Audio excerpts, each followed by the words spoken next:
Okay, आपको सारे notes के लिंक डिस्क्रिप्शन में मिल जाएंगे। आप वहाँ जाकर डाउनलोड कर सकते हैं और पढ़ सकते हैं। पर मैं कहूँगा कि आप के पास बहुत सारे पीडीएफ्स होंगे जो पढ़ना कोई नहीं चाहता, समझना चाहते हैं, तो वीडियो देखें और ज़रूरी हो तो डाउनलोड कर लें। तो मैंने ये आर्टिकल लिखा है और साथ में मुझे एक पावर पॉइंट प्रेजेंटेशन भी बनाना है, तो मैंने सोचा कि वीडियो बनाते हुए पावर पॉइंट प्रेजेंटेशन भी बना लूँ। तो पहले से अब वीडियो का उद्घाटन करते हैं। तो ये है, शुरू करते हैं। क्या आप भी एक जावा डेवलपर बनना चाहते हैं और इसके लिए इंटरव्यू की तैयारी में लगे हुए हैं, या फिर एक स्टूडेंट है जो अपने जावा लैंग्वेज के कॉन्सेप्ट को काफ़ी मजबूत करना चाहते हैं और इसे बनाना चाहते हैं? इन दोनों में से आप कोई भी क्यों न हो, आज आप बिल्कुल सही जगह पर आए हैं, जहां हम जावा लैंग्वेज से संबंधित कुछ ऐसे टॉपिक्स के बारे में जानेंगे जो अमूमन इंटरव्यू या किसी वाई में पूछे जाते हैं। यहाँ हर एक इंटरव्यू के साथ ही बड़ी कंपनी में पूछे जाने वाले वास्तविक प्रश्न मिलेंगे जो आपकी तैयारी को और भी ज़्यादा मजबूत करेंगे। साथ ही यहाँ हर एक प्रश्न के साथ उसके उत्तर भी दिए गए हैं ताकि तैयारी के समय की बचत हो सके। यह वीडियो में आपको अपने जावा लैंग्वेज के कौशल को और ज़्यादा साफ करने और अपना आत्मविश्वास वापस लाने में, नौकरी के लिए तैयार होने में मदद करेगी।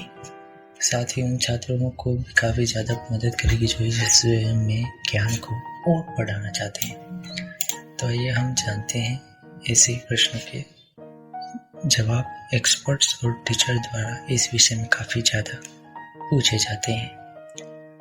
तो ये टेबल ऑफ कंटेंट है, लगभग इतनी सारी हेडिंग्स हैं, ज़्यादा है पर बेस्ट बनना है, इंटरव्यू पास करना है तो ज़रूरी है। ओके, तो पहला क्वेश्चन है, जावा क्या है? ओके, जावा एक काफ़ी लोकप्रिय ऑब्जेक्ट ओरिएंटेड प्रोग्रामिंग लैंग्वेज है। ऑब्जेक्ट ओरिएंटेड प्रोग्रामिंग लैंग्वेज जो कि क्लास और ऑब्जेक्ट पे आधारित है और आज दुनिया की सबसे लोकप्रिय प्रोग्रामिंग भाषाओं में से एक है। जावा लैंग्वेज में एक सिंपल प्रोग्राम का उदाहरण यहाँ दे रखा है। अगर आपको जावा सीख ली है तो ये आपको पता होगा। ओके,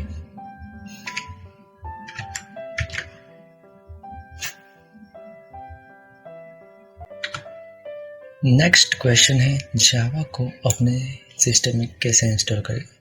ये एक बार इंटरव्यू में मुझसे पूछा गया था पर मुझे नहीं आया था। मैंने तब जावा बहुत ही हल्के में ली थी, पर अब थोड़ी परेशानी हो रही थी तो मैंने सीख ली और अभी परफेक्ट आ रही है। तो आपके साथ ऐसा ना हो, इसलिए ध्यान से पढ़ें। तो इसका आंसर आप दे सकते हैं, जावा को कमांड प्रॉम्प्ट के माध्यम से स्थापित करें ताकि यह किसी भी समस्या का निवारण को आवश्यक लॉग फाइल उत्पन्न कर सके।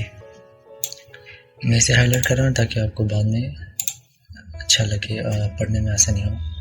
और यहाँ पर क्वेश्चन पे आते हैं, इसके स्टेप्स ये हैं, java.com की वेबसाइट पर जाए और वहाँ फ्री जावा डाउनलोड बटन पर क्लिक करें। इसके बाद सेव बटन क्लिक करें और जावा सॉफ्टवेयर को डेस्कटॉप पर सेव करें। यह सुनिश्चित करें कि जावा आपके डेस्कटॉप पर सेव हो चुका है। अब कमांड प्रॉम्प्ट को खोलें, फिर वहाँ cd जावा डाउनलोड डायरेक्टरी, जहाँ पर आपकी जावा फाइल की डायरेक्टरी सेव है, यानी जावा फाइल का डाउनलोड हुआ लोकेशन डालें, उदाहरण के लिए डाउनलोड या डेस्कटॉप आदि। इसके बाद अंत में इंस्टॉलर को चलाएं और ऑन स्क्रीन पर आने वाले निर्देशों का पालन करें। नेक्स्ट क्वेश्चन है, जावा में पाथ कैसे सेट करें? विंडोज 8 और 10 में जावा के पाथ को सेट करने के लिए हमें कुछ स्टेप्स का पालन करना होगा जो कि अभी नीचे दे रखे हम पढ़ेंगे।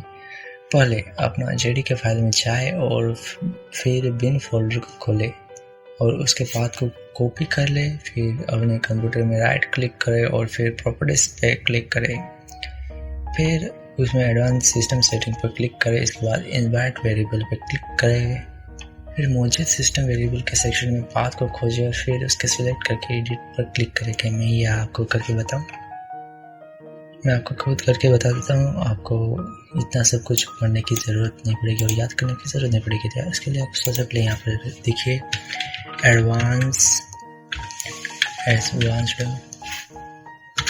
सिस्टम, अभी यहाँ पर क्लिक कीजिए और यस पर क्लिक करें और इन्वर्ट वेरिएबल और यहाँ पे कहाँ गया, ये रहा एडिट, और यहाँ पर मेरा जावा फाइल कहाँ पर मैं आपको बताता हूँ, ये रहे। अब ऐसे ही यहाँ पर न्यू पर क्लिक करके सब कुछ कर सकते हैं। बहुत आसान है, ज़्यादा मुश्किल नहीं है। यह अक्सर इंटरव्यू में पूछा जाता है और ट्यूटोरियल वाई में पूछा जाता है और करके बताओ ये तक कहा जाता है। तो आपको इसका नज़रअंदाज नहीं करना चाहिए। ओके देन ओके, तो यहाँ तक आपको पढ़ने की ज़रूरत नहीं है, आपको समझ में आ गया। मैं लास्ट वाली लाइन पढ़ता हूँ कि जावा वर्जन यह डालने पर आपको अपने सिस्टम पर मौजूद जावा का वर्जन और बाकी नई जानकारी यहाँ शो हो जाएगी। ओके, नेक्स्ट क्वेश्चन है, जावा लैंग्वेज को प्योर ऑब्जेक्ट ओरिएंटेड क्यों नहीं माना जाता? जावा लैंग्वेज कई तरह के प्रिमिटिव डाटा टाइप्स को सपोर्ट करता है, जैसे कि char, short, int, float, long, double आदि, और इसी के लिए जावा लैंग्वेज को प्योर ऑब्जेक्ट ओरिएंटेड नहीं माना जाता। ओके, नेक्स्ट क्वेश्चन है, जावा लैंग्वेज को प्लेटफॉर्म इंडिपेंडेंट क्यों कहा जाता है? जावा लैंग्वेज किसी भी हार्डवेयर या सॉफ्टवेयर पर निर्भर नहीं करता, और ऐसा इसलिए क्योंकि इसका कंपाइलर कोड को कंपाइल करता है, फिर उसे प्लेटफॉर्म इंडिपेंडेंट बाइट कोड को बदल देता है, जिससे कि किसी भी सिस्टम में चलाया जा सकता है, बशर्ते उसमें सिस्टम में JRE इंस्टॉल हो। JRE क्या है? जावा रन टाइम इन्वायरमेंट। जावा रन टाइम इन्वायरमेंट, क्या मैं यहाँ पे लिख दूँ? जावा रन टाइम इन्वायरमेंट। ओके, इसे मैं सेव कर लेता हूँ, काम आएगा। नेक्स्ट क्वेश्चन है, जावा लैंग्वेज की विशेषताएं क्या हैं? ये तब पूछा जाता है जब इंटरव्यू खत्म होने वाला हो तब। तो जावा लैंग्वेज की विशेषताएं क्या है, हाईलाइट कर दिया। ओके, ये ओप्स कॉन्सेप्ट, इसके सारे प्रॉपर्टीज होते हैं, जैसे कि इनहेरिटेंस, इनकैप्सुलेशन, पॉलीमॉर्फिज्म, एब्स्ट्रैक्शन से तो मतलब आपको शायद पता नहीं होगा, तो आपको सारे लिंक डिस्क्रिप्शन में मिल जाएंगे, आप वहाँ से भी पता कर सकते हैं। फिलहाल प्लेटफॉर्म इंडिपेंडेंट, जावा लैंग्वेज में लिखा गया कोई प्रोग्राम किसी भी प्लेटफॉर्म सिस्टम पे बिना किसी बदलाव के चलाया जा सकता है। High performance, yes, high performance JIT, just in time compiler, Java language में उच्च प्रदर्शन को सक्षम बनाता है, साथ ही इसका किसी भी बाइट कोड को मशीन लैंग्वेज में बदल देता है, जिसके बाद JVM द्वारा इसका एग्जीक्यूशन किया जाता है। मल्टी थ्रेडेड एग्जीक्यूशन के फ्लो को थ्रेड कहा जाता है, और जावा लैंग्वेज में JVM एक थ्रेड तैयार करता है जिसे मेन थ्रेड कहा जाता है। इसके अलावा यूजर्स भी थ्रेड क्लास का इस्तेमाल कर खुद के थ्रेड्स भी बना सकते हैं, वगैरह वगैरह। ओके, एक और क्वेश्चन है कि जावा के IDEs के नाम बताओ। तो यहाँ पर ये कुछ दे रखे जावा के IDEs, Eclipse, NetBeans, BlueJ, doctor Java आदि। और मैं कहूँगा कि आप एक और ऐड करें, इंटेलिजे। ये JetBrains कंपनी ने बताया है, ये अब तक का बेस्ट है और मैं इसे यूज़ करता हूँ। इसे मैं ग्रीन बटन से हाईलाइट करूँगा, ये बेस्ट है। आप इंटेलिज के जावा कोड एडिटर का इस्तेमाल करें, और इन सब को भी याद रखिए, ये पॉपुलर हैं और ओपन सोर्स है, इंटेलिज प्रीमियम है, पर इसके कम्युनिटी सॉफ्टवेयर काफ़ी है आपको डेवलपर बनाने के लिए। ओके, नेक्स्ट क्वेश्चन है क्लास और ऑब्जेक्ट क्या होते हैं। क्लास एक तरह का ब्लूप्रिंट या टेम्पलेट होता है। इसमें सभी फंक्शन मेथड मौजूद होते हैं। यह एक तरह का डिज़ाइन डेटा बिहेवियर को दर्शाता है। उदाहरण के लिए किसी घर की डिज़ाइन जिसे देखकर कई घरों को बनाया जाता है, वही ऑब्जेक्ट है। यह वो एंटिटी है जिसका अपना स्टेट यानी कि कैरेक्टरिस्टिक्स होता है। साथ ही इनके पास अपना बिहेवियर यानी कि फंक्शनलिटी भी मौजूद होती है। और जब भी JVM न्यू कीवर्ड को रीड करता है तब वो उस क्लास के लिए ऑब्जेक्ट का एक इंस्टेंस तैयार कर देता है। उदाहरण के लिए घर, जिससे कि किसी ब्लूप्रिंट यानी कि क्लास की सहायता से तैयार किया गया हो। क्लास का एक सिंपल उदाहरण ये नीचे दिया रखा है, ये रहा। इसे प्रिंट करेंगे तो क्या आंसर आएगा? Java language. यस, ऑब्जेक्ट का एक सिंपल एग्जांपल ये रहा।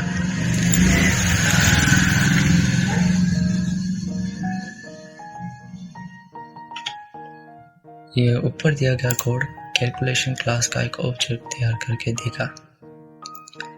ओके, जावा का एक क्वेश्चन है आइडेंटिफायर्स किसे कहा जाता है। ये कुछ नहीं है, ये बस फाइल का नाम होता है। जैसे इस फाइल का नाम यहाँ पर दे रखा है 2022-11-155 MKV। वैसे ही यहाँ पर बस नाम को आइडेंटिफायर्स कहा गया है। और मैंने इसकी परिभाषा लिखी है कि यह एक प्रकार के नाम होते हैं जिसे किसी भी एक जावा प्रोग्राम को बनाने के बाद दिया जाता है। उदाहरण के लिए abc.java, xyz.java। बस ये नाम है, पर कभी कभी समझ में नहीं आते हैं, तो प्रॉब्लम होती है। आइडेंटिफायर में यहाँ नाम लिख देता हूँ, नेम। ओके, सेव कर देता हूँ। ओके, समझ में आ रहा होगा आपको शायद। नेक्स्ट है कीवर्ड्स क्या होते हैं जावा में।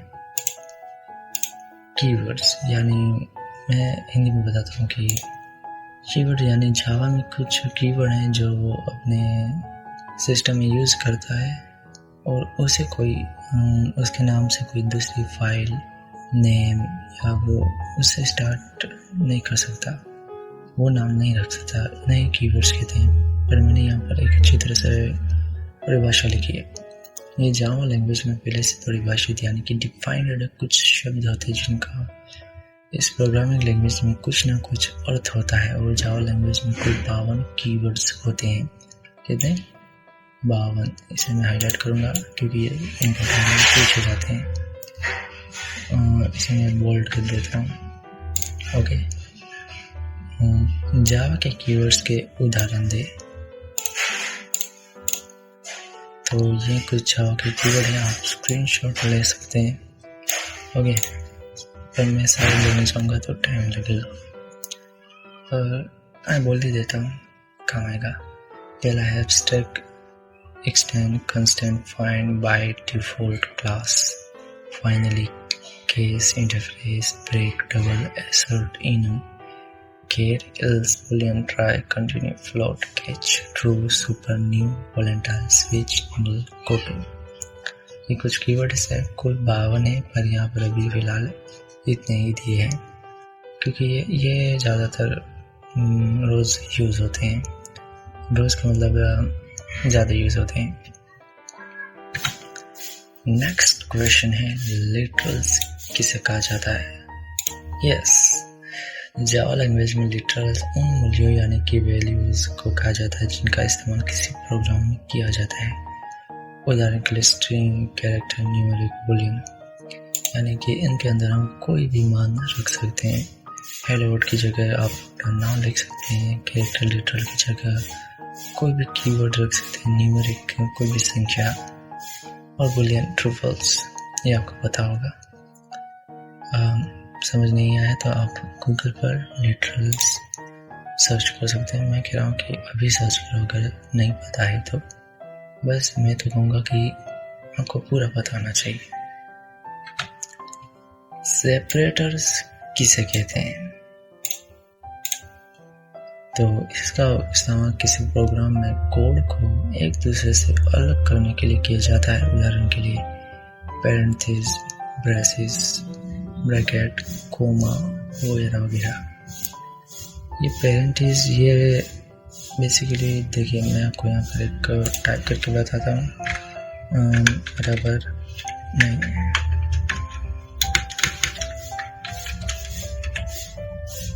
शायद ठीक नहीं रहेगा। एग्जाम्पल, हाँ ये ठीक रहेगा। जैसे मेरा नाम आयुष परमार। जावा में बहुत सारे नाम में आप स्पेस यूज़ नहीं कर सकते, तो वहाँ पर ये पैरेंथेसिस लगाया जाता है। ओके, इतना काफ़ी है इसके बारे में जानने के लिए। ओके, क्वेश्चन है कमेंट्स क्या होते हैं जावा में। ओके, मैंने यहाँ पे ये नहीं लिखा कि जावा में कमेंट्स क्या होते हैं। ये पूरा वीडियो जावा के बारे में, तो आप समझ गए होंगे। जावा में कमेंट्स वो होते हैं जिन्हें जावा नहीं एग्जीक्यूट करेगा, उसे रन नहीं करेगा, उसे छोड़ देगा, यानी ये कोड का हिस्सा है ही नहीं, क्लास जावा का हिस्सा है ही नहीं। बस ये बताने के लिए कि ये इसमें ये जानकारी है, ये कोड इस बारे में ये बताने के लिए। या मैंने लिखा है कि किसी प्रोग्राम में अतिरिक्त जानकारी जानने के लिए इस्तेमाल किए जाते हैं जावा लैंग्वेज में। इसे डालने का तरीका ये है, ये डबल कोट्स और ये स्टार और ये लाइन आप प्रिंट करके कर सकते हैं। मुझे इसके नाम नहीं पता, कमेंट करके जरूर बताइएगा कि इसका मतलब क्या होता है। स्लैश होता है या कुछ और, मेरे ख्याल से मुझे ठीक से नहीं पता। नेक्स्ट क्वेश्चन है ऑपरेटर्स किसे कहा जाता है? यह वो सिंबल होते हैं जिन्हें ऑपरेंड के साथ इस्तेमाल किया जाता है। उदाहरण के लिए 6+2, हाँ ये प्लस, इंटू, माइनस वगैरह वगैरह, सारे के सारे। प्लस माइनस, भाज्य का निशान, गुणा, मल्टीप्लाई, आपको शायद ये पता होगा। मैंने यहाँ पर नाम नहीं लिखा है, मैं नाम लिख देता हूँ। प्लस माइनस एंड स्टार, और एक भाजक का निशान के लिए ये वाला यूज होता है, ये वाला। ओके, ये आपको शायद समझ में आ जाएंगे, ज़्यादा मुश्किल नहीं है ऑपरेट क्या होते हैं। और आपने, मुझे पूरे यकीन है कि आपने इससे पहले वाले वीडियो भी देखे होंगे, तो समझ में आया होगा। ओके,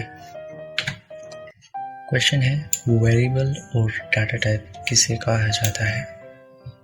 वेरिएबल और डाटा टाइप किसे कहा जाता है? वेरिएबल एक तरह के कंटेनर होते हैं जिनमें प्रोग्राम में इस्तेमाल हो रहे किसी डेटा को स्टोर किया जाता है। ये 3 प्रकार के होते हैं, लोकल, ग्लोबल, फाइनल। इसके अलावा ग्लोबल वेरिएबल के भी 2 प्रकार होते हैं, इंस्टेंट और स्टैटिक। वही डाटा टाइप यह दर्शाते हैं कि वेरिएबल में स्टोर होने वाला डाटा किस प्रकार का है। डेटा टाइप के कुछ उदाहरण ये रहे, इंटीजर, फ्लोट, डबल, केर, बूलियन। आप इन डेटा टाइप का बहुत ही इस्तेमाल करोगे जावा में। और इंटीजर नंबर को, फ्लोट ये डेसिमल वैल्यू को, यानी 1.1, 2.2 ऐसे। डबल वैल्यू कैरेक्टर, यानी कैरेक्टर को बूलियन, यस और फॉल्स जैसे मान को दर्शाने के लिए। ओके, क्वेश्चन है क्या जावा और जावास्क्रिप्ट एक ही है?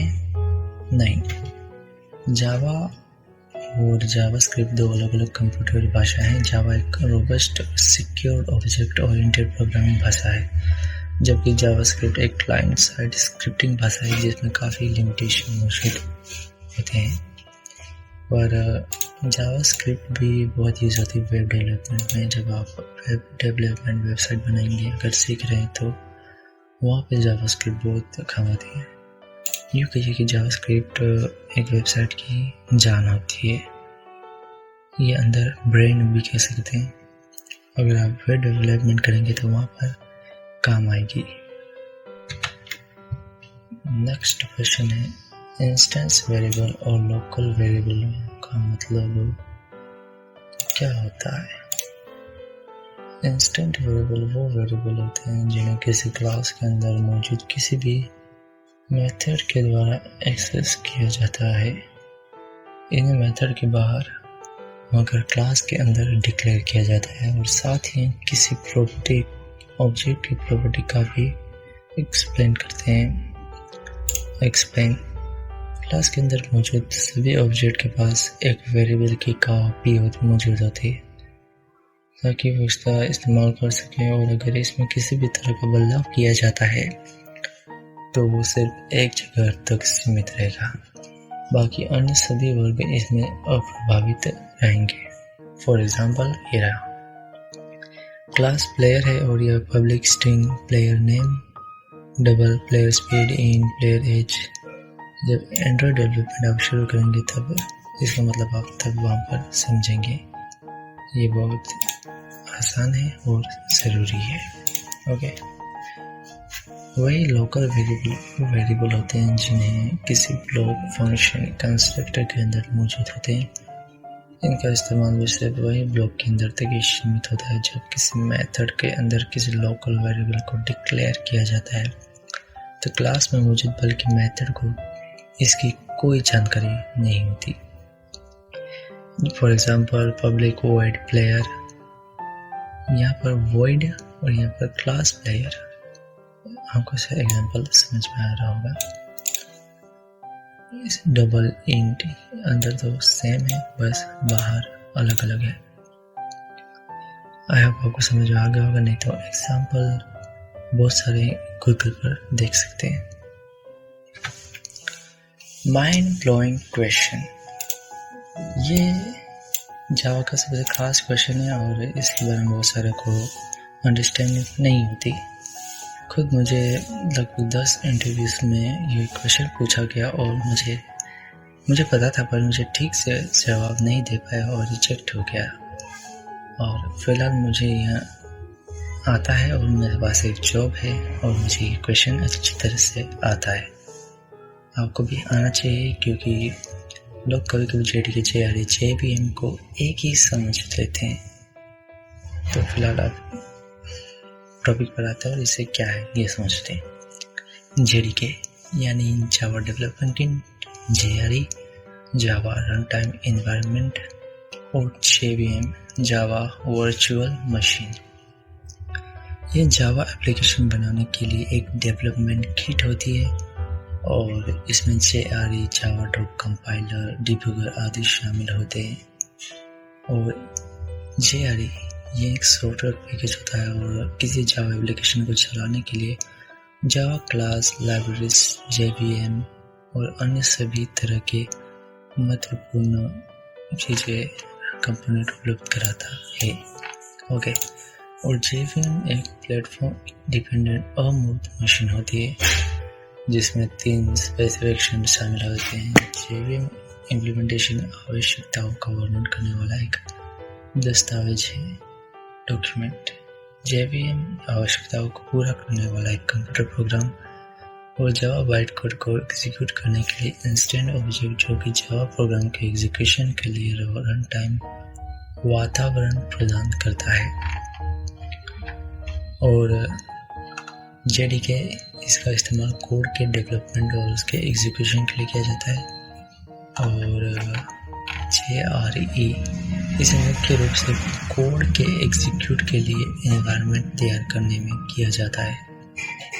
और ये JVM या JRE में सभी तरह के इम्प्लीमेंटेशन के लिए स्पेसिफिकेशन मुहैया कराता है, उपलब्ध कराता है। JDK कोड को तैयार करने के लिए कंपाइलर, डिबगर आदि जैसे टूल्स उपलब्ध कराता है। यह JVM द्वारा चलाए जाने वाले प्रोग्राम के लिए ज़रूरी लाइब्रेरीज उपलब्ध कराता है। इसमें कोई टूल्स मौजूद नहीं होते, हालांकि यह किसी भी तरह के इम्प्लीमेंटेशन के लिए स्पेसिफिकेशन उपलब्ध कराता है या मुहैया का मतलब उपलब्ध कराता है। अगर आपकी हिंदी कमजोर है तो आपको पता होगा। नेक्स्ट क्वेश्चन है, जावा में एक्सेस मॉडिफायर्स क्या हैं? जावा में एक्सेस मॉडिफायर ये क्वेश्चन कभी कभी पूछ लिया जाता है, पर सबको पता होता है इसलिए कभी कम पूछा जाता है, पर पता होना चाहिए। एक्सेस मॉडिफायर कुछ खास कीवर्ड होते हैं जिनका इस्तेमाल किसी क्लास के डेटा, मेथड, कंस्ट्रक्टर को दूसरे क्लास में इस्तेमाल होने से रोकता है। जावा लैंग्वेज में 4 तरह के एक्सेस मॉडिफायर्स होते हैं। Default, public, private. डिफ़ॉल्ट इसका मतलब खुद के प्रोग्राम के अंदर ही किया जा सकता है, इसके बाहर नहीं। प्रोग्राम कुछ डालने पर वो बाय डिफ़ॉल्ट एक्सेस मॉडिफायर में चला जाता है। पब्लिक इस क्लास के अंदर बाहर, किसी पैकेज के अंदर, पैकेज के बाहर, कहीं पर भी बना किसी परेशानी का इस्तेमाल किया जाता है, कहीं पर भी इस्तेमाल किया जाता है पब्लिक को। प्राइवेट इसे सिर्फ अपने क्लास तक ही इस्तेमाल किया जा सकता है और इसके बाहर नहीं। और प्रोटेक्टेड ये बड़ा खास है, इसका इस्तेमाल खुद के पैकेज के अंदर ही किया जा सकता है और साथ ही चाइल्ड क्लास के अंदर से इसे पैकेज के बाहर भी इस्तेमाल किया जा सकता है। प्राइवेट इसका मतलब हम तभी करते हैं जब नहीं, मतलब प्राइवेट का इस्तेमाल ज़्यादातर हम मेथड बनाने के समय करते हैं और ये पता होना चाहिए। प्राइवेट ये चारों के चारों। और प्रोटेक्टेड और प्रोटेक्टेड को बिना किसी चाइल्ड क्लास के पैकेज के बाहर इस्तेमाल नहीं किया जा सकता। आप ज़्यादातर पब्लिक और प्राइवेट का इस्तेमाल करोगे, इसके बारे में ज़्यादा जानकारी ले लें, पता करें कहीं से भी। जावा में इंटरप्रेटर क्या होता है? यह एक कंप्यूटर प्रोग्राम होता है जो कि हाई लेवल प्रोग्राम को असेंबली लेवल प्रोग्राम में बदल देता है और इसे इनपुट सोर्स प्रोग्राम को पढ़ने और इसे ट्रांसलेट करने के लिए डिज़ाइन किया जाता है। साथ ही किसी प्रोग्राम के चलने पर यह उसके कोड को मशीन कोड में बदल देता है। इसकी कुछ विशेषताएं हैं जैसे कि बिगनर के लिए इस्तेमाल करना काफ़ी आसान होता है। रन टाइम के दौरान सोर्स कोड को line by line machine code में बदलता है। इसके इस्तेमाल के किसी प्रोग्राम को एनालाइज प्रोसेसिंग में कम टाइम लगता है। इसमें हर लाइन के एरर को एक एक करके डिस्प्ले किया जाता है। हालांकि कंपाइलर के मुकाबले इसमें प्रोग्राम की एग्जीक्यूशन स्पीड कम होती है और साथ ही एक बार में तुरंत मशीन कोड जनरेट करके नहीं दे सकता। ये इसकी थोड़ी सी प्रॉब्लम है जिसे हाल ही में सॉल्व किया जाएगा, करने के बारे में डिस्कस किया जा रहा है। और हो सकता है मेरे ये वीडियो बाद में देखने हैं तो आपको तब तक सॉल्व भी हो चुका होगा। क्वेश्चन है, इंटरप्रेटर और कंपाइलर में क्या अंतर है? एक कंपाइलर और एक इंटरप्रेटर में कई तरह के अंतर होते हैं, जैसे कि कंपाइलर यह पूरे प्रोग्राम को एक बार में ट्रांसलेट, इनकोड करता है, इंटरप्रेट करता है। यह इंटरमीडिएट ऑब्जेक्ट कोड बनाता है। वही इंटरप्रेटर किसी कंप्यूटर प्रोग्राम को लाइन बाय लाइन ट्रांसलेट करता है। यह इंटरप्रेट ऑब्जेक्ट कोड नहीं बनाता और इसमें कंपाइल टाइम ज़्यादा होता है मगर एग्जीक्यूशन तेज होता है, और जबकि इसमें कंपाइल टाइम कम होता है हालांकि एग्जीक्यूशन स्लो होती है। ज़्यादा नहीं, मैंने देखा है ज़्यादा नहीं होती। इसमें पूरे प्रोग्राम के कंपाइल हो जाने के बाद एरर शो किया जाता है, अगर होगा तो शो करेगा। इसमें कंपाइल सिर्फ तभी तक होता है जब तक कोई एरर ना सामना आ जाए, यानी एरर आएगा स्टॉप हो जाएगा। C++, जावा लैंग्वेज आदि में इसका इस्तेमाल होता है। पाइथन, पर्ल, रूबी, PHP आदि में इसका इस्तेमाल किया जाता है। सिर्फ जावा में नहीं, इन सब लैंग्वेज में भी यूज किया जाता है। मेथड क्या होते हैं जावा में? मेथड्स या फंक्शन एक कोड का ब्लॉक होता है जिसे किसी भी पर्टिकुलर काम को करने के लिए तैयार किया जाता है। जावा लैंग्वेज में मेथड को बनाने का सिंटैक्स है syntax access specified modified return type method name. आप कौन सा भी यूज़ कर सकते हैं। एक्सेस स्पेसिफाइड यहाँ कई तरह के होते हैं, जैसे पब्लिक, प्राइवेट, प्रोटेक्टेड। मॉडिफाइड दो तरह के होते हैं, static, non static. Return type वाले वॉइड, कैर, स्ट्रिंग और मेथड। ये मेथड का नाम होता है जो यूज़र द्वारा दिया जाता है। यहाँ द्वारा लिखा है, आप उसे इसे दिखाने नहीं दे रहा होगा, पर मैं इसे सही कर दूंगा। जब आप वीडियो देखेंगे तो ये सही होगा। ओके, नेक्स्ट, जावा लैंग्वेज में मेथड दो तरह के होते हैं, यूजर डिफाइंड और स्टैंडर्ड लाइब्रेरी मेथड्स। और इसे यूजर डिफाइंड मेथड, इसे यूजर खुद अपनी ज़रूरत के हिसाब से तैयार कर सकते हैं। स्टैंडर्ड, ये पहले से तैयार मेथड होते हैं जिनमें हम जावा प्रोग्राम में इस्तेमाल कर सकते हैं। किसी प्रोग्राम में सबसे पहले मेन ही एग्जीक्यूट होता है। नॉन स्टैटिक मेथड को कॉल करने के लिए ऑब्जेक्ट बनाने होती है, हालांकि स्टैटिक मेथड के लिए ऐसी कोई आवश्यकता नहीं होती।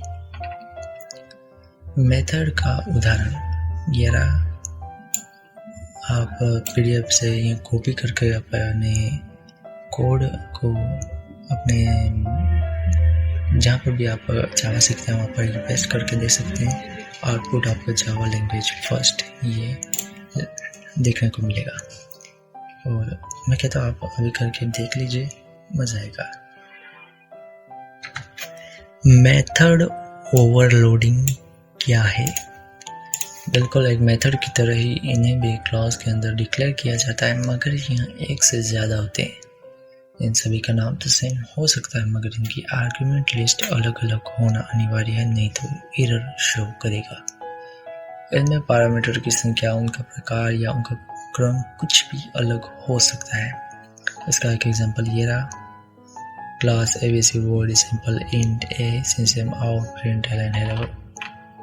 इसे output hello test Java language by ये आएगा। इसी कोड को आप कॉपी कीजिए और अपने कंपाइलर में पेस्ट करके आउटपुट खुद देखिए, आपको ज़्यादा अच्छी तरीके से समझ में आएगा। कंस्ट्रक्टर क्या होते हैं जावा में? यह एक विशेष तरह का मेथड होता है जिसे ऑब्जेक्ट बनाने के लिए इस्तेमाल किया जाता है। इसमें कोई भी रिटर्न टाइप नहीं होता, ये नॉन स्टैटिक होता है। कंस्ट्रक्टर का नाम हमेशा उसी क्लास के नाम पर होता है जिसमें वो मौजूद होता है। यह दो प्रकार के होते हैं, पैरामीटराइज्ड और यूजर डिफाइंड, और दूसरा है नॉन पैरामीटराइज्ड और डिफ़ॉल्ट।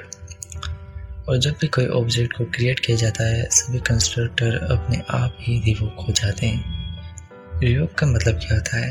अगर नहीं पता तो अभी गूगल सर्च करके पता करो, ज़रूरी है।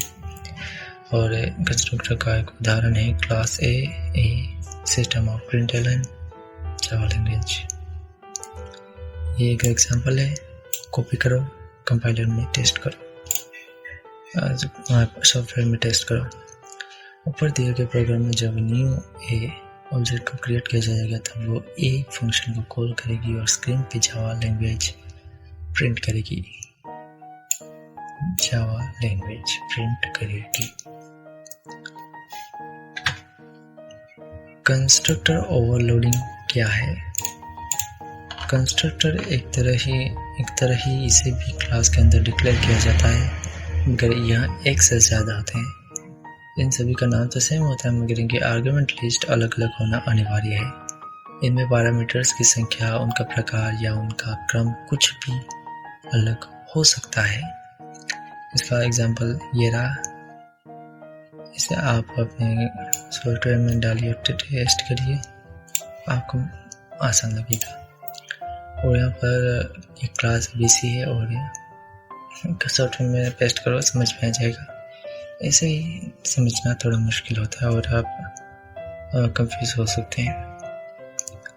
ऊपर दिए गए प्रोग्राम 3 कंस्ट्रक्टर को डिक्लेयर किया गया, मगर तीनों के पैरामीटर्स की संख्या और प्रकार अलग अलग हो सकता है। इसका आउटपुट होगा first, second, third. Okay, inheritance किसे कहा जाता है? इसकी मदद से किसी एक क्लास की प्रॉपर्टी को दूसरी क्लास में इस्तेमाल किया जा सकता है। ऐसा करने के लिए एक्सटेंड कीवर्ड का इस्तेमाल किया जाता है। इसका मेन उद्देश्य कोड का रीयूज यानी कि पुनः उपयोग करना होता है, ताकि हर बार सारे कोड को शुरू से फिर से ना लिखना पड़े। ये ड्राई का सिस्टम है। इसका पूरा नाम है do not repeat your self, यानी कि वो काम बार बार मत करो जो आपने पहले ही कर दिया है। और जिस क्लास से कोड को इनहेरिट किया जाता है उन्हें पेरेंट, सुपर बेस क्लास कहा जा सकता है। इन तीनों में से कोई भी कहा जा सकता है। और जिन क्लास में कोड इनहेरिट होते हैं उन्हें चाइल्ड सब डेराइव्ड क्लास कहा जाता है। पब्लिक और प्रोटेक्टेड मेंबर्स को चाइल्ड क्लास में इनहेरिट किया जा सकता है। हालांकि पेरेंट क्लास में मौजूद किसी भी प्राइवेट मेंबर को चाइल्ड क्लास में इनहेरिट नहीं किया जा सकता है, नहीं करना चाहिए, नहीं तो एरर शो करेगा।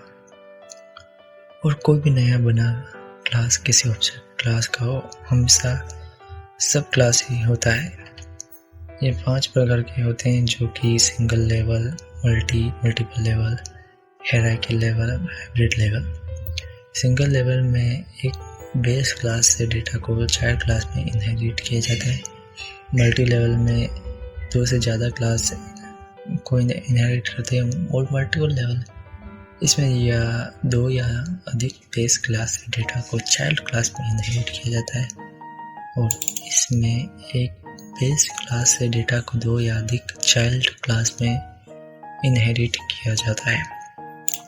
हाइब्रिड लेवल में सिंगल, मल्टी लेवल और हायरार्किकल का मिश्रित रूप होता है। इसका एक सिंपल एग्जांपल ये रहा। इसे आप अपने कोड को जावा कंपाइलर में, जावा सॉफ्टवेयर में जाकर इसे टेस्ट कर सकते हैं। और इसका आउटपुट आएगा बिगिन, प्ले, स्टार्ट। ये तीनों एक साथ हैं। आई होप आपको समझ में आ गया होगा। क्वेश्चन है मेथड ओवरराइडिंग क्या होता है। तो इनहेरिटेंस में पेरेंट और चाइल्ड क्लास के बीच रिलेशनशिप बनाया जाता है। और अगर ऐसा कोई मेथड जो कि एक ही नाम और पैरामीटर के साथ दोनों ही क्लास में मौजूद हो, तब एग्जीक्यूशन के दौरान वे एक दूसरे के ऊपर ओवरराइड करते हैं। ये तो मेथड ओवरराइडिंग होता है। जब आप जावा सीख रहे हैं तो कोड को यूज करेंगे तब आपको समझ में आ जाएगा कि मेथड ओवरराइडिंग क्या होता है।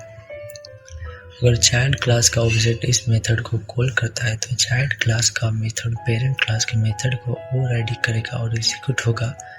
वही अगर पेरेंट क्लास का ऑब्जेक्ट इस मेथड को कॉल करता है तो पेरेंट क्लास का मेथड चाइल्ड क्लास के मेथड को ओवरराइड करेगा और एग्जीक्यूट होगा। समझ नहीं है? आप YouTube या गूगल पर सर्च कीजिए मेथड ओवरराइडिंग एग्जाम्पल। यहाँ मैंने एक एग्जाम्पल दिया है, पर आप गूगल पर जाकर सर्च कर सकते हैं। और इसके कुछ नियम होते हैं, जैसे कि फाइनल मेथड इसे सपोर्ट नहीं करता, स्टैटिक मेथड में ओवरराइड नहीं किया जाता, प्राइवेट मेथड में नहीं कर सकते। सुपर कीवर्ड का इस्तेमाल करके हम पेरेंट क्लास के मेथड को ओवरराइड मेथड में कॉल कर सकते हैं। ये कंस्ट्रक्टर में भी ओवरराइड नहीं कर सकता, क्योंकि एक क्लास और एक पेरेंट क्लास का एक ही नाम का कंस्ट्रक्टर मौजूद नहीं हो सकता। इसका ये एक एग्जाम्पल है, टेस्ट करके देख सकते हैं। इसका आउटपुट यहाँ आएगा, parent class method, child class method. Method overloading और ओवरराइडिंग में क्या अंतर है? तो मेथड ओवरलोडिंग इसे एक ही क्लास के अंदर इस्तेमाल किया जाता है और मेथड ओवरराइडिंग इसे एक से ज़्यादा क्लास में भी इस्तेमाल किया जा सकता है। ये एक अंतर है, ये मेन अंतर है। डिफरेंस, अंतर का मतलब डिफरेंस होता है इंग्लिश में। और ओवरलोडिंग यह एक प्रकार रीडेबिलिटी को बढ़ाने के लिए उपयोग किया जाता है, और ओवरराइडिंग यह पेरेंट क्लास में मौजूद मेथड के कुछ खास इम्प्लीमेंटेशन के लिए इस्तेमाल किया जाता है। इसमें किसी भी मेथड के पैरामीटर्स अलग अलग होने चाहिए, जबकि इसमें मेथड के पैरामीटर्स एक समान होने चाहिए। यह कंपाइल टाइम पॉलीमॉर्फिज्म का एक एग्जांपल है, और ये रन टाइम पॉलीमॉर्फिज्म का एक एग्जांपल है। स्टैटिक मेथड को ओवरलोड किया जा सकता है, जबकि इसमें स्टैटिक मेथड को ओवरराइड नहीं किया जा सकता। इसमें रिटर्न टाइप अलग अलग हो सकते हैं, हालांकि हमें उसके साथ पैरामीटर्स को भी चेंज करना होगा या पढ़ सकता है। या आप कोड को एग्जीक्यूट कीजिए, वहाँ पर आपको अगर कोई एरर शो नहीं होता है तो ये बात सच होगी, एरर शो होता है तो ये झूठ होगी। आप खुद टेस्ट कीजिए, तभी आपको समझ में आएगा। इसमें रिटर्न टाइप एक समान होना चाहिए। क्वेश्चन है, दिस ब्रैकेट ओपन क्लोज का क्या इस्तेमाल है जावा में? तो ये कंस्ट्रक्टर का पहला स्टेटमेंट है, और ये कंस्ट्रक्टर के अंदर दिस ही सबसे पहले एग्जीक्यूट होता है। ये इम्पोर्टेंट लाइन है, इसलिए इसे अंडरलाइन किया है। एक कंस्ट्रक्टर के अंदर दो या उससे ज़्यादा कंस्ट्रक्टर्स का इस्तेमाल नहीं किया जा सकता, और जिसका इस्तेमाल सिर्फ कंस्ट्रक्टर या कंस्ट्रक्टर ओवरलोडिंग के संदर्भ में ही किया जाता है। यह भी इम्पोर्टेंट है, इसे मैं रेड करूँगा क्योंकि इसके बारे में बहुत सारे को कंफ्यूजन होता है कि ये क्या है, क्यों है, वगैरह वगैरह। और इसका एक एग्जांपल ये रहा कंस्ट्रक्टर का, और इसे आप आसानी से समझ सकते हैं। और इसका आउटपुट फर्स्ट, सेकंड, थर्ड आएगा अगर आप कंपाइलर सॉफ्टवेयर जावा में रन करेंगे तो। सुपर ओपन क्लोज ब्रैकेट का क्या अर्थ है जावा में? तो इसे सिर्फ इनहेरिटेंस के केस में इस्तेमाल किया जाता है, सिर्फ इनहेरिटेंस के केस में। यह किसी कंस्ट्रक्टर के अंदर मौजूद पहला स्टेटमेंट होना चाहिए। ये भी इम्पोर्टेंट है। और किसी कंस्ट्रक्टर में सुपर सिर्फ एक ही मौजूद होता है, ये सभी पॉइंट इम्पोर्टेंट है इंटरव्यू की दृष्टि से। साथ ही किसी कंस्ट्रक्टर के अंदर सुपर और दिस दोनों का एक ही साथ इस्तेमाल नहीं किया जा सकता। ये सारे पॉइंट इम्पोर्टेंट क्या कर सब याद करने पड़ेंगे। अगर user super open close bracket खुद से नहीं डालते तो कंपाइल खुद ब खुद इसे प्रोग्राम में इम्प्लिसिट डाल देता है। हालांकि अगर यूजर इसे खुद डालते तो कंपाइलर इसे खुद इम्प्लिसिटली नहीं डालता, और अपने पैरामीटर्स के आधार पर सुपर किसी प्रोग्राम में इन्वोक्ड होते हैं। इसका एग्जांपल ये रहा, और इसका आउटपुट हेलो जावा ही हाई फाई होगा। जावा में इनकैप्सुलेशन क्या होता है? तो ये डाटा इनकैप्सुलेशन ओप्स का एक कॉन्सेप्ट है, एक पार्ट है, जिसके तहत डेटा के एट्रीब्यूट उनके बिहेवियर को एक सिंगल यूनिट में हाइड किया जाता है। किसी सॉफ्टवेयर को तैयार करते वक्त यह डेवलपर्स को काफ़ी सहायता प्रदान करता है, और ये सुनिश्चित करता है कि हर ऑब्जेक्ट किसी दूसरे ऑब्जेक्ट से बिल्कुल फ्री है, स्वतंत्र है, जिनका बिहेवियर और एट्रीब्यूट्स अलग अलग हो। इसमें थोड़ी स्पेलिंग मिस्टेक्स हैं, आप ठीक कर लेना। और इन सब के अलावा यह डेटा हाइडिंग के तहत किसी ऑब्जेक्ट की प्राइवेट प्रॉपर्टीज की सुरक्षा में भी काफ़ी ज़्यादा मदद करवाता है। जैसे ये एक एग्जांपल है, thread dot sleep open close bracket का क्या अर्थ है जावा में? तो ये जावा लैंग्वेज में इसका इस्तेमाल किसी प्रोग्राम को पॉज यानी कि थोड़ी देर के लिए रोकने के लिए किया जाता है। हालांकि इसके इस्तेमाल से कभी कभी समय का भी काफ़ी नुकसान होता है, और कभी कभी स्लो लोडिंग के कारण ऑटोमेटेड स्क्रिप्ट चलते समय कई बार फेल हो जाती है। साथ ही thread dot sleep open close bracket के मामले में इम्प्लिसिट एक्सप्लिसिट दोनों ही तरह की वेटिंग रिकमेंड की जाती है। हालांकि अभी इसे जावा में ठीक कर दिया गया है। अगर आप नवीनतम जावा पैकेज यूज कर रहे हैं तो आपको ये प्रॉब्लम नहीं दिखेगी। इसका एक एग्जाम्पल ये रहा, और इसका ज़्यादातर इस्तेमाल हम एंड्रॉयड डेवलपमेंट में ऐड होते हैं उनको शो करने के लिए भी करते हैं। और इस प्रोग्राम का एग्जीक्यूशन के दौरान पहले स्क्रीन पर ओपन प्रिंट होगा, उसके बाद यह प्रोग्राम 3 सेकंड के लिए पॉज आ जाएगा। इसके बाद स्क्रीन फिर स्टार्ट प्रिंट होगा। अभी इसे कस्टम एडिट भी कर सकते हैं। आप एंड्रॉयड डेवलपमेंट सीखेंगे या कर चुके हैं तो उसमें आपको पता होगा। प्रश्न है, जावा में सिंगल टोन क्लास किसे कहते हैं और इसे कैसे बनाया जाता है? तो यह वह क्लास होते हैं जिनका एक JVM जावा वर्चुअल मशीन में किसी फिक्स टाइम पर एक इंस्टेंस बनाया जा सकता है और किसी क्लास के कंस्ट्रक्टर को प्राइवेट बनाकर उसे एक सिंगल टोन क्लास बनाया सकता है। इसे इस तरह से समझ सकते हैं कि जब इसे प्राइवेट बनाया जाता है तो एक बार में एक ही बार इसका इस्तेमाल किया जा सकता है। अरे लिस्ट और वेक्टर में क्या डिफरेंस है? अरे लिस्ट यानी ये सिंक्रोनाइज्ड नहीं होता जबकि वेक्टर सिंक्रोनाइज होता है। अरे लिस्ट फास्ट होती है जबकि वेक्टर स्लो और थ्रेड में इस्तेमाल के लिए सेफ होता है। यानी थ्रेड में ये सेफ है यूज करने के लिए। यह इंक्रीमेंट साइज को परिभाषित नहीं कर सकती क्योंकि इसे कम बड़ा छोटा किया जा सकता है, जबकि इसे फिक्स होती है वेक्टर।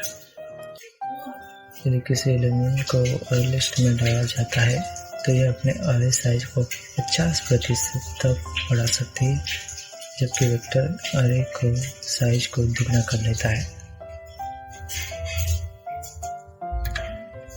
एब्स्ट्रैक्शन और पॉलीमॉर्फिज्म किसे कहा जाता है? एब्स्ट्रैक्शन यानी यूजर्स यानी उपयोगकर्ताओं से किसी प्रोग्राम के इम्प्लीमेंटेशन के डिटेल को छुपाने का मेथड होता है ताकि यूजर्स तक से इसकी फंक्शनैलिटीज पहुंच सके। इसके पीछे यह कैसे काम करता है यह नहीं। पॉलीमॉर्फिज्म यह किसी वेरिएबल, फंक्शन और ऑब्जेक्ट को एक से ज़्यादा बार इस्तेमाल करने की क्षमता होती है। उदाहरण के लिए फंक्शन ओवरलोडिंग और मेथड भी इसका एक एग्जांपल है। इनफिनाइट लूप किसे कहा जाता है जावा में? यह वैसे लूप होते हैं जो बिना किसी रुके लगातार चलते रहते हैं और कभी खत्म नहीं होते। जैसे हम 1 से इनफिनाइट तक कोई गिनती प्रिंट कराते हैं तो वो इनफिनाइट लूप में चलते रहते हैं। इससे कंप्यूटर, फ़ोन की रैम जहाँ पर भी चलता है, रैम मेमोरी बहुत ज़्यादा यूज़ में हो जाती है और सिस्टम हैंग होने लग जाता है। ये इनफिनाइट लूप होता है। इसकी परिभाषा ये मैंने दे रखी है, यहाँ पढ़ सकते हैं। और इसका एक उदाहरण भी ये रहा, फॉर लूप। और ये ऊपर दिए गए प्रोग्राम को रोकने के लिए हम Ctrl+C दबाना होगा अगर रोकना चाहते हैं। तो इनफिनाइट लूप तब चलता है जब सिस्टम में कोई गड़बड़ी हो जाती है तब। जावा में ब्रेक और कंटिन्यू में क्या अंतर है? Break and continue. तो ब्रेक इसका इस्तेमाल लूप जैसे कि फॉर, व्हाइल, डू व्हिल और स्विच स्टेटमेंट में किया जाता है। यह लूप या स्विच स्टेटमेंट को टर्मिनेट यानी कि खत्म कर सकता है या रोक सकता है। और कंटिन्यू इसका इस्तेमाल सिर्फ लूप स्टेटमेंट के लिए साथ किया जाता है। यह लूप स्टेटमेंट को खत्म नहीं करता लेकिन लूप को उसके अगले इंटरेशन में जंप करवा सकता है। और यह इनमोस्ट इंक्लोजिंग लूप को तुरंत खत्म कर सकता है, जबकि यह कंटिन्यू या स्विच के साथ नेस्टेड किसी लूप के अगले इंटरेशन एग्जीक्यूट कर सकता है। ब्रेक का एक एग्जांपल ये रहा और कंटिन्यू का एक एग्जांपल ये रहा। इसे आप एक जावा क्लास बनाकर उसमें टेस्ट कर सकते हैं कि यह किस तरह से काम करता है। ये कभी कभी काम आता है जब हम कोई लूप रिसाइकल में ज़्यादा काम आता है। Important for interview. Hash map और हैश टेबल में क्या अंतर? हैश मैप और हैश टेबल में क्या डिफरेंस है? हैश मैप यानी यह सिंक्रोनाइज्ड नहीं होता और इसलिए यह नॉन थ्रेडेड एप्लीकेशन के लिए अच्छा विकल्प होता है और ये सिर्फ एक नल की को एलो करता है, हालांकि हम इसमें कितने भी नल वैल्यूज डाल सकते हैं। जबकि हैश टेबल यह सिंक्रोनाइज्ड होती है और इसलिए यह थ्रेडेड एप्लीकेशन के लिए अच्छा विकल्प होता है और ये हैश मैप नहीं होता जबकि हैश टेबल होता है और यह किसी भी नल की या वैल्यूज को एलो नहीं करता। और एक और डिफरेंस है कि यह सब क्लास लिंक्ड हैश मैप का इस्तेमाल कर यह ऑर्डर और इंसर्टेशन को सपोर्ट करता है, जबकि इसमें गारंटी नहीं है। इसमें ऑर्डर और इंसर्टेशन की गारंटी नहीं है। ओके, ये मेरा बेस्ट क्वेश्चन है। पालिंड्रोम नंबर चेक करने के लिए एक प्रोग्राम लिखे। कुछ को पता ही नहीं कि पालिंड्रोमिक नंबर होता क्या है। ये बेसिकली क्या होता है कि जिसे हम 111 को उल्टा सीधा आड़ा टेढ़ा कैसे भी लिखे रखे वो 111 ही उसका अर्थ होगा, जबकि 123 को उल्टा लिखे तो 312 या दूसरा कुछ अर्थ आ सकता है। तो यही पालिंड्रोम में है, उल्टा लिखे तो भी उसका वही अर्थ निकलता है जो पहले होता है। तो पालिंड्रोम नंबर चेक करने के लिए एक सिंपल प्रोग्राम लिखे। ये आपको प्रैक्टिकल में इस्तेमाल होता है।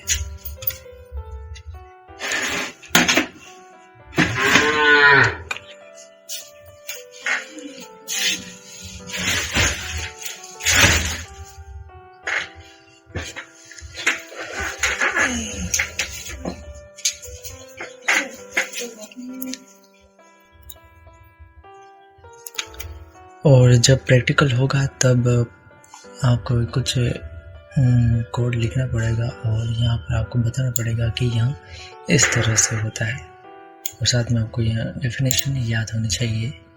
याद है तो अच्छी बात है, नहीं तो आप प्रैक्टिकल करके बता दें तो भी अच्छा रहेगा। ये कोड है, आप इसे प्रिंट जावा सॉफ्टवेयर में यूज़ कर सकते हैं। इजी है और इसका इनपुट यहाँ आएगा। एक ये 252 पैलिंड्रोम में है जबकि 365 नहीं है। ओके, क्वेश्चन है स्कैनर क्लास क्या होती है? जावा लैंग्वेज में स्कैनर क्लास का काम यूजर से किसी प्रोग्राम को चलाने के लिए इनपुट लेना है और किसी जावा प्रोग्राम में इसको इस्तेमाल करने के लिए java.util.scanner को इंपोर्ट करना पड़ता है। इसका एक सिंपल एग्जांपल है, ये रहा। इसे इंपोर्ट कर सकते हैं। अगर आप इंटेलिजेंट यूज़ करते हैं आपको इंपोर्ट करने की ज़रूरत नहीं है, डायरेक्टली इंपोर्ट कर लेता है। और इसका इंपोर्ट कुछ इस तरह से हम आता है, जिसे हम कोई टेक्स्ट ईमेल आईडी इंसर्ट करने के लिए गूगल में ऑप्शन देता है, वैसे ही इसमें भी ऐसे ही होता है। हमें कुछ टाइप करने के लिए स्कैनर का इसकी ज़रूरत होती है जावा में। और अलग अलग प्रकार के डेटा को इनपुट लेने के लिए अलग अलग तरीके होते हैं, जैसे कि इंटीजर, नेक्स्ट इन फ्लोट के लिए नेक्स्ट फ्लोट और वगैरह वगैरह। इन सब के लिए अलग अलग डाटा टाइप सिंटैक्स यूज़ करना पड़ता है, जो ज़रूरी होता है डिफरेंस बनाए रखने के लिए। पर अभी हाल ही में कोटलिन भी आई है, जावा लैंग्वेज पर ही बेस हेड है, तो उसमें ये सब करने की ज़रूरत नहीं होती, पर पहले आपको जावा आनी ज़रूरी है। सम ऑफ डिजिट निकालने के लिए सिंपल प्रोग्राम लिखिए। ये बहुत ही आसान है, इजी है। सम ऑफ डिजिट यानी कि कोई आपको नंबर देंगे और आपको नंबर को जोड़कर आउटपुट निकालना है, और ये भी थोड़ा मुश्किल हो सकता है अगर इस तरह से दिया हो तो। इसमें आपको सम करना है फॉर लूप की मदद से। 1 से 10 के नंबर को प्रिंट जोड़ो, 1 से 1000 के बीच के नंबर को जोड़ो, वगैरह वगैरह। और इसका उदाहरण के लिए इनपुट 123 है तो आउटपुट 6 आएगा। 1, 2, 3 को जोड़ने पर 6, 5, 6, 7 को जोड़ने पर 18। ये थोड़ा मुश्किल है भी हो सकता है और आसान भी हो सकता है अगर जावा नहीं आती है तो। एरर और एक्सेप्शन में क्या डिफरेंस है? तो एरर किसी प्रोग्राम के रन टाइम किसी तरह की गड़बड़ी, आई रिपीट, एरर किसी प्रोग्राम के रन टाइम के दौरान होने वाली किसी तरह की गड़बड़ी होती है, जैसे कि आउट ऑफ मेमोरी एरर, और इन एरर और को रन टाइम के दौरान सही नहीं किया जा सकता, इसलिए इन एरर को कैच ब्लॉक में पकड़ा जाता है। हालांकि इसकी वजह से एप्लीकेशन के एग्जीक्यूशन में एक रुकावट आ जाती है या स्लो हो जाता है। वही एक्सेप्शन इंसानों द्वारा की गई गलती या खराब इनपुट के कारण उत्पन्न होने वाली कंडीशन होती है। For example, file not found वाली एक्सेप्शन तब आती है जब खोजने का निर्देश दिए गए किसी फाइल को प्रोग्राम नहीं खोज पाता और अधिकांश मामलों में यूजर को सही वैल्यूज डालने का निर्देश देकर किसी भी तरह के एग्जीक्यूशन की उभरना की संभव होती है। एरर ये सिस्टम की मदद से आता है और एक्सेप्शन ये ह्यूमंस के द्वारा जनरेट होता है। ये बहुत कम बार पूछा जाता है पर इम्पोर्टेंट है। जावा लैंग्वेज में एक्सेप्शन को कैसे संभाला जाता है? जावा में एक्सेप्शन को संभालने के लिए 5 कीवर्ड्स का इस्तेमाल किया जाता है, या इसे मेथड कह सकते हैं। Try, catch, finally, throw, throws. और ट्राई और कैच का एक उदाहरण भी दिया यहाँ पर मैंने लिखा है, तो इनकी मदद से हम एक्सेप्शन और एरर्स को सॉल्व कर सकते हैं। अगर इसको आप जावा सॉफ्टवेयर में रन करोगे तो इसका आउटपुट कुछ इस तरह से आएगा, एक्सेप्शन आएगा, एरर नहीं आएगा, जो सीखना ज़रूरी है। ये अक्सर कंपटीशन और इंटरव्यूज में पूछा जाता है कि स्क्वायर और स्क्वायर रूट निकालने का एक प्रोग्राम लिखे। तो जावा में किसी नंबर का स्क्वायर 2 तरीके से निकाल सकते हैं, जो कि नंबर को खुद से मल्टीप्लाई कर दे तो स्क्वायर निकल आता है, या math.pow फंक्शन का इस्तेमाल करके। इसके प्रोग्राम को रन करने के लिए ये कोड आपको फाइल में पेस्ट करना है और इसका इनपुट 3 करेंगे तो इसका आउटपुट 9 आएगा। 4.5 का 20.25 आउटपुट आएगा इसका, और स्क्वायर और स्क्वायर रूट। वही स्क्वायर रूट निकालने के लिए ये कोड, इसका भी 4 का आउटपुट 2, 1 to 1 का 11। फॉर चेक रूट और स्क्वायर रूट निकालने के लिए लीप ईयर चेक करने के लिए एक सिंपल प्रोग्राम लिखिए। एक साल में आमतौर पर 365 दिन होते हैं, मगर हर 4 साल बाद आने वाला साल 3-6 दिनों का होता है, जैसे कि लीप ईयर कहा जाता है। पहले हम देखते हैं कि एक ऐसा जावा लैंग्वेज में लिखा गया प्रोग्राम जो कि यह चेक करेगा कि कोई एक दिया गया साल लीप ईयर है या नहीं। इसके लिए हमें कुछ लॉजिक चेक करने होते हैं। लीप ईयर होने के लिए साल को 4 से डिवाइड होना होगा। अगर कोई साल 100 से डिवाइड हो रहा है मगर 400 से नहीं, तो वो लीप ईयर नहीं होगा। ठीक उसी तरह अगर साल 100 से और 400 दोनों से डिवाइड हो रहा है तो वो लीप ईयर होगा। उसे चेक करने के लिए ये कोड है, सॉफ्टवेयर में पेस्ट करो और चेक करो। इसका कोड थोड़ा बड़ा है पर चेक करना पड़ेगा, आसान है याद करने में। जैसे input 2012, output 2022 is leap year, जबकि 2005 लीप ईयर नहीं है। ये इसमें लॉजिक ये लॉजिक को याद रखना है जो पर ये दिया है। FAQ फ्रीक्वेंटली आस्क्ड क्वेश्चन, जिसे प्रश्न है जावा लैंग्वेज किसने बनाया था। जावा प्रोग्रामिंग भाषा को 1990 के दशक की शुरुआत में अमेरिका की एक टेक्नोलॉजी कंपनी सन माइक्रोसिस्टम्स ने बनाया था। और जिसे पहले ओक का नाम दिया था, फिर बाद में जावा, क्योंकि ओक पहले से रजिस्टर्ड कंपनी है। क्वेश्चन नंबर 2 है, जावा लैंग्वेज का प्रयोग किसके लिए किया जाता है?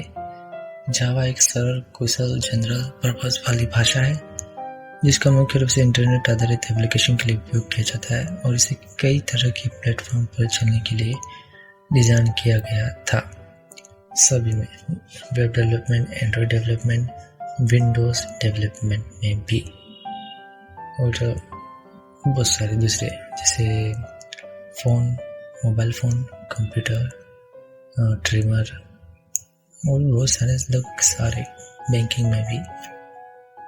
जावा किस तरह की भाषा है? यह एक जनरल पर्पस और strongly typed class based object oriented programming भाषा है जो बाइट कोड को कंपाइल कर उसे जेवीएम यानी कि जावा वर्चुअल मशीन में चलने लायक कोड में बदल देती है। बहुत फास्ट है। क्वेश्चन है नेक्स्ट, क्या जावा लैंग्वेज का सीखना मुश्किल है?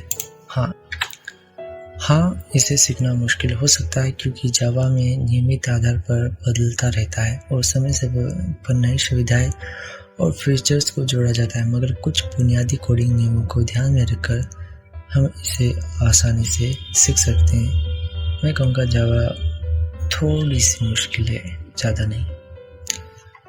नेक्स्ट क्वेश्चन है, C++ और जावा में कौन बेहतर है? अगर देखा जाए तो C++ का उपयोग लगभग किसी भी चीज़ के लिए किया जा सकता है, लेकिन इसका उपयोग करना हमेशा आवश्यक नहीं होता और जावा लैंग्वेज आमतौर पर काफ़ी है हमारे प्रोजेक्ट के लिए अधिक प्रभावी और बेस्ट हो सकती है। मैं कहूँगा जावा पहले सीखो। इसके बाद नेक्स्ट क्वेश्चन है, क्या पाइथन और जावा सेम होता है? जावा एक स्टैटिकली टाइप्ड कंपाइल्ड प्रोग्रामिंग भाषा है, वही पाइथन एक डायनेमिकली टाइप्ड इंटरप्रेटेड प्रोग्रामिंग भाषा है। और यहाँ एक अंतर जावा को डिबग करने में आसान है और रन टाइम के समय ज़्यादा तेज बनाता है, हालांकि पाइथन को पढ़ना और इस्तेमाल करना ज़्यादा आसान है। अगर मैंने पाइथन सीखी थी, आसान है सीखने में, बहुत कम टाइम लगती है सीखने में। पाइथन सीख सकते हैं अगर फर्स्ट प्रोग्रामिंग भाषा सीख रहे हैं तो। नेक्स्ट क्वेश्चन है, क्या जावा लैंग्वेज अभी भी उपयोगी है? तो हाँ भाई हाँ। Enterprise level apps, micro service, इसके अलावा बैंकिंग, आईटी सेक्टर और पता नहीं और क्या लेटेस्ट एंड्रॉइड सिस्टम भी इसी से बना है। हालांकि अभी कोटलिन आ गई है, पर वो भी जावा के ऊपर बनाई गई है, जावा को मद्देनजर देखते हुए। तो हाँ, जावा अभी भी उपयोगी है। Thank you.